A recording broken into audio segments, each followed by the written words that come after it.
मैं doctor Jagdish Prasad Meena, assistant professor आर्थिक प्रशासन एवं वित्तीय प्रबंध। विद्यार्थियों, आज अध्ययन करेंगे बीकॉम पार्ट थर्ड का जो फर्स्ट पेपर है, ग्रामीण विकास एवं सहकारिता। इसके अंतर्गत प्रजातांत्रिक विकेंद्रीकरण तथा पंचायती राज। विकेंद्रीकरण तथा लोकतंत्र का अर्थ प्रत्येक बिंदुवार टॉपिक के अनुसार अध्ययन करेंगे। मित्रों, महात्मा गांधी ने कहा है, सच्चा प्रजातंत्र केंद्र में बैठे हुए 20 लोगों द्वारा नहीं चलाया जा सकता। इसे निश्चय से चलाना होगा, हर गांव के लोगों को ही चलाना होगा। महात्मा गांधी के उपयुक्त कथन में प्रजातांत्रिक विकेंद्रीकरण तथा पंचायत राज की महत्ता ध्वनित होती है। पंचायत राज की स्थापना भारतीय लोकतंत्र की एक बहुत ही महत्वपूर्ण उपलब्धि है। प्रजातांत्रिक विकेंद्रीकरण तथा पंचायत राज दोनों एक दूसरे के पर्यायवाची है। राजस्थान को वो पहला राज्य होने का गौरव प्राप्त हुआ है जिसने अपने यहाँ पंचायत राज की स्थापना की है। राजस्थान विधानमंडल ने 2 सितंबर 1959 को देश में सबसे पहले पंचायत समिति और जिला परिषद अधिनियम पारित किया। उसके बाद 2 अक्टूबर 1959 को तत्कालीन प्रधानमंत्री स्वर्गीय नेहरू द्वारा नागौर, राजस्थान में पंचायत राज का उद्घाटन किया गया। उसके पश्चात देश के अन्य राज्यों में भी लोकतांत्रिक विकेंद्रीकरण के लिए पंचायती राज संस्थाओं की स्थापना की गई। हमारे देश में प्राचीन काल से ही ग्राम पंचायतें हमारे लोकतंत्र की धड़कन रही है। ये पंचायतें गांवों के सामुदायिक जीवन की संरक्षक थी। मानव जीवन की सभी गतिविधियों का संचालन इन पंचायतों की देखरेख में होता था। पंचायत में सामान्यतः गांव के विभिन्न वर्गों के 5 बुद्धिमान व्यक्ति होते थे, किंतु समय बीतने के साथ संख्या की ये सीमा समाप्त हो गई। पंचायतें हमारे लोकतांत्रिक संस्थानों की रीढ़ रही है, जिनके चारों ओर गांव की समूची सामाजिक तथा आर्थिक गतिविधियां चलती थी।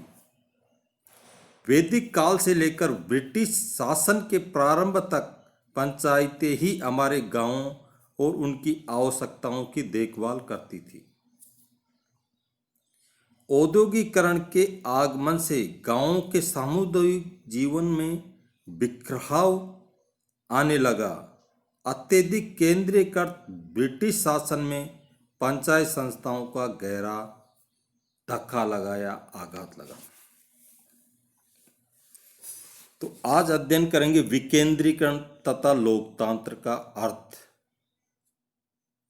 विकेंद्रीकरण शब्द का अर्थ यह है कि किसी भी केंद्रीकृत शक्ति को कई भागों में बांट देना या उसे एक स्थान पर न रहने देना।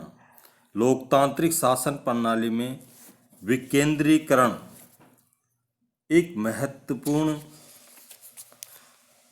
प्रजातंत्र की महत्वपूर्ण कड़ी होती है। ब्राइस ने अपने शब्दों में कहा कि प्रजातंत्र शासन का वह रूप है जिसमें राज्याधिकार किसी विशेष श्रेणी के लोगों को नहीं बल्कि समूचे समाज के लोगों को प्रदान किए जाते हैं। अब्राहम लिंकन ने एक बहुत महत्वपूर्ण परिभाषा दी है। प्रजातंत्र जनता का, जनता के लिए तथा जनता द्वारा शासन है। लोकतंत्र में शासन जनता या जनता द्वारा विधिवत प्रतिनिधियों के हाथों में रहता है। बलवंत राय मेहता ने कहा है, प्रजातंत्र की परिकल्पना यह है कि केवल ऊपर से ही शासन न चलाया जाए बल्कि स्थानीय प्रतिभाओं का विकास किया जाए। ये तभी संभव है जबकि वे लोकतांत्रिक विकेंद्रीकरण या पंचायत राज होता है। स्पष्ट है कि जिस राज्य में सत्ता का जितना अधिक विस्तार होगा वह उतना ही अधिक लोकतांत्रिक लोक कल्याणकारी राज्य होगा। सर्वसाधारण के पास ज़्यादा से ज़्यादा अधिकार आएंगे तब ये अपना कर्तव्य पालन भी पूर्ण निष्ठा से करेंगे। विकेंद्रीकृत व्यवस्था में जनता को विकास एवं कल्याण संबंधी कार्यों के लिए शासन पर निर्भर न रहकर स्वयं अपने साधनों से कार्य पूरा करने के लिए तत्पर रहेंगे, क्योंकि उनके पास सत्ता होगी, अधिकार होंगे तथा उनके उपयोग करने की शक्ति भी उनके पास होगी। अतः विकेंद्रीकरण और प्रजातंत्र में घनिष्ठ संबंध है तथा दोनों एक दूसरे के पूरक या पर्यायवाची है। प्रजातांत्रिक विकेंद्रीकरण के लाभ। पहला है स्वावलंबन की भावना को बल, स्ट्रेस ऑन सेल्फ रिलायंस। स्वावलंबन की भावना किसी भी लोकतांत्रिक संस्था के सफल संचालन के लिए अत्यावश्यक है। लोकतांत्रिक विकेंद्रीकरण का एक बहुत बड़ा लाभ यह है कि इसके भीतर बड़ी मात्रा में स्थानीय स्वशासन होता है, जिससे स्थानीय विकास की जिम्मेदारी स्थानीय व्यक्तियों पर आ जाती है और स्वावलंबन की भावना को बल मिलता है। जनता का बहुमुखी विकास। लोकतांत्रिक विकेंद्रीकरण से स्थानीय जनता का बहुमुखी विकास संभव होता है। स्थानीय नेतृत्व बढ़ता है तथा स्थानीय व्यक्तियों के आर्थिक, सामाजिक एवं राजनीतिक गतिविधियों में भाग लेने से उनका बहुमुखी विकास होता है। जन सहयोग। देश के विकास हेतु जन सहयोग अत्यावश्यक है। यदि विकास कार्यों में जन सहयोग नहीं होगा तो अपेक्षित विकास नहीं हो सकेगा। प्रजातांत्रिक विकेंद्रीकरण में विकास संबंधी कार्य स्थानीय व्यक्तियों द्वारा क्रियान्वित किए जाते हैं, जिससे प्रत्येक व्यक्ति उन्हें अपना समझता है तथा उनमें पूर्ण सहयोग देने के लिए तत्पर रहता है। लचीलापन। प्रशासन में लचीलापन होना अच्छे शासन का एक महत्वपूर्ण गुण माना जाता है।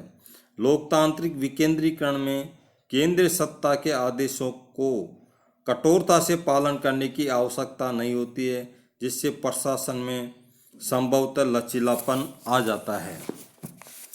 स्थानीय परिस्थितियों के अनुसार स्वायत्त संस्थाएं अपने आदेश एवं कार्यों में परिवर्तन कर सकती है, जिससे जनता का अधिक से अधिक हित होता है।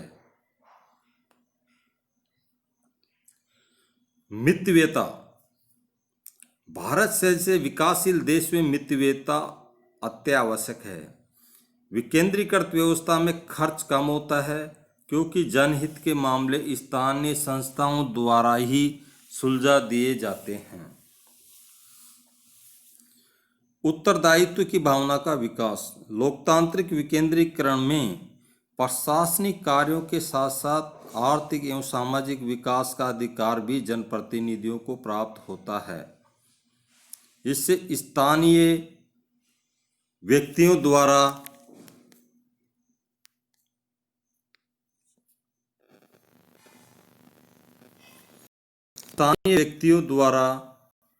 इसको संभव किया जाता है।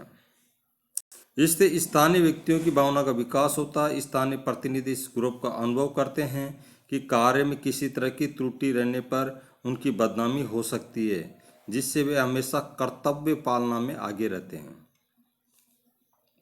समस्याओं का उचित समाधान। प्रजातांत्रिक विकेंद्रीकरण में सत्ता स्थानीय प्रतिनिधियों के हाथों में रहती है। ये व्यक्ति स्थानीय आवश्यकताओं, समस्याओं एवं साधनों से पूर्ण परिचित रहते हैं और समय पर ही उचित समाधान भी प्रस्तुत कर सकते हैं। प्रजातांत्रिक विकेंद्रीकरण द्वारा उन्हें सच्चे अर्थों में कल्याणकारी राज्य की स्थापना की जाती है। उनके द्वारा ही हम जनता में सहयोग, उत्तरदायित्व और स्वावलंबन आदि गुणों का विकास किया जाता है।